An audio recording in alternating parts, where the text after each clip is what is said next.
This is how Jesus Christ came to be born. His mother Mary was betrothed to Joseph, but before they came to live together, she was found to be with child through the Holy Spirit. Her husband Joseph, being a man of honor and wanting to spare her publicity, decided to divorce her informally. He had made up his mind to do this when the angel of the Lord appeared to him in a dream and said, "Joseph, son of David, do not be afraid to take Mary home as your wife, because she has conceived what is in her by the Holy Spirit." When Joseph woke up, he did what the angel of the Lord had told him to do.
After Jesus had been born in Bethlehem in Judea during the reign of King Herod, some wise men came to Jerusalem from the east.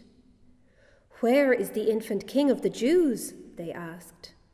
"We saw his star as it rose and have come to do him homage." When King Herod heard this, he was perturbed. He called together all the chief priests and the scribes of the people and inquired of them where the Christ was to be born. "At Bethlehem in Judea," they told him. Then Herod summoned the wise men to see him privately. "Go and find out all about this child," he said, "and when you have found him, let me know, so that I too may go and do him homage." They set out, and there in front of them was the star they had seen rising. It went forward and halted over the place where the child was. And going into the house, they saw the child with his mother Mary.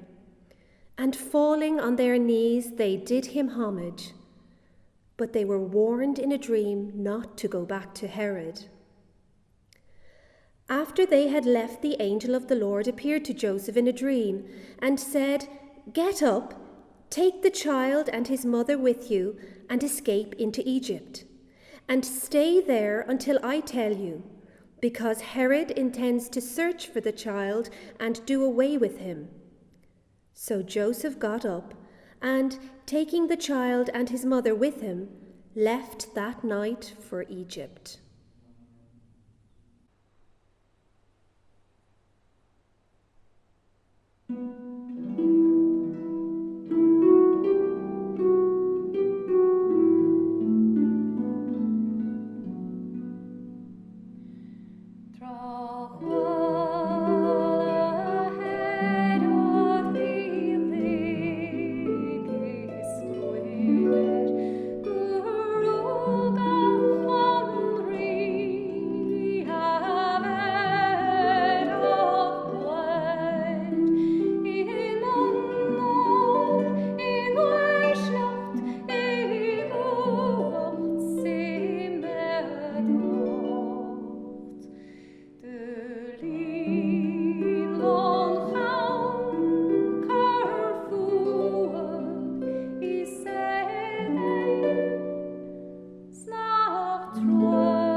To give life to someone is the greatest of all gifts. To save a life is the next. Who gave life to Jesus? It was Mary. Who saved his life? It was Joseph. Ask St. Paul, who persecuted him, St. Peter, who denied him. Ask all the saints who put him to death. But if we ask, who saved his life? Be silent, patriarchs. Be silent, prophets. Be silent, apostles, confessors, and martyrs. Let Saint Joseph speak, for this honour is his alone.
After Herod's death, the angel of the Lord appeared in a dream to Joseph in Egypt and said, "Get up, take the child and his mother with you, and go back to the land of Israel, for those who wanted to kill the child are dead."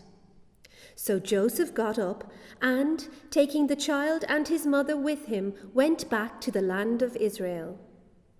But when he learned that Archelaus had succeeded his father Herod as ruler of Judea, he was afraid to go there, and being warned in a dream, he left for the region of Galilee. There he settled in a town called Nazareth.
Truly, I doubt not that the angels, wondering and adoring, came thronging in countless multitudes to that poor workshop to admire the humility of him who guarded that dear and divine child, and laboured at his carpenter's trade to support the son and the mother who were committed to his care.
Every year his parents used to go to Jerusalem for the feast of Passover.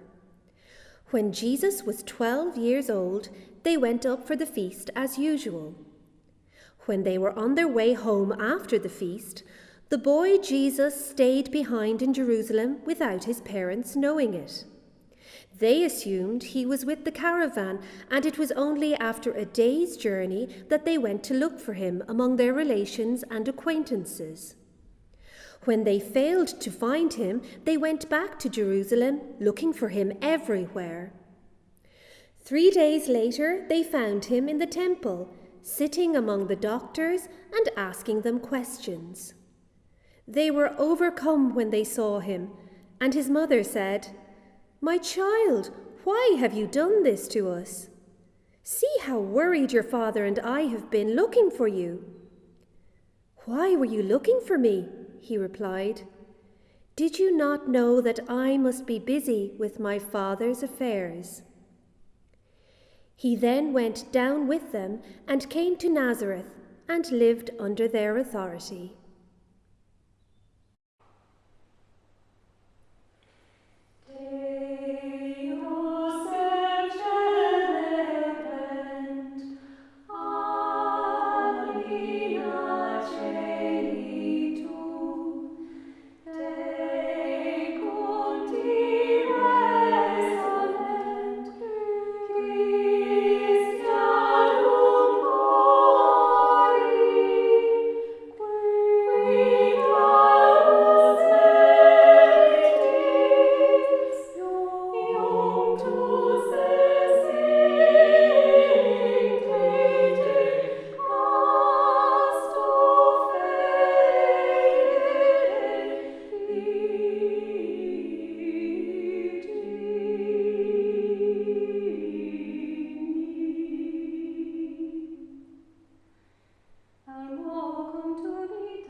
Conceptum puerum docem